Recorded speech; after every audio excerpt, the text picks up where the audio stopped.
Dopo 32 anni, Venezia avrà un nuovo regolamento di polizia e sicurezza urbana. Il provvedimento arriva all'approvazione in Consiglio Comunale dopo più di un anno di discussioni e, recependo norme che vanno dalla legge Minniti al decreto sicurezza, intende stringere le maglie su vari problemi a partire dallo spaccio di stupefacenti. L'applicazione del DASPO anche per coloro che vanno a comprare, quindi si va a incidere su un fenomeno molto importante, ovvero si fa anche attività di carattere preventivo su quella che è la domanda, perché non esiste offerta se non vi è domanda. Dopo la maxi operazione di polizia in zona stazione a Mestre, tra l'altro, l'allerta della polizia locale è massima per evitare il riformarsi di uno dei più fiorenti mercati di spaccio in Veneto. Ma il DASPO, ovvero l'interdizione di un determinato luogo ad una persona che ha commesso qualcosa che non doveva fare, arriva anche per un problema che si vive a Venezia. Su quegli atteggiamenti che ci hanno visto protagonisti dei tuffi dei ponti, dalle rive, eccetera, eccetera, quindi proprio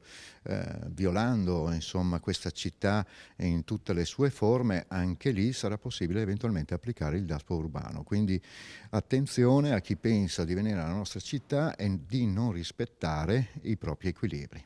Ma c'è anche un'altra battaglia che Venezia si appresta a combattere attraverso il suo nuovo regolamento: liberarsi dalla plastica. Andremo a far sì che a tempo abbastanza stretto, ma comunque utile, tutte le attività produttive che utilizzano materiale plastico, si intende ovviamente quello per asportazione con prevalenza, venga poi sostituito con quello biodegradabile.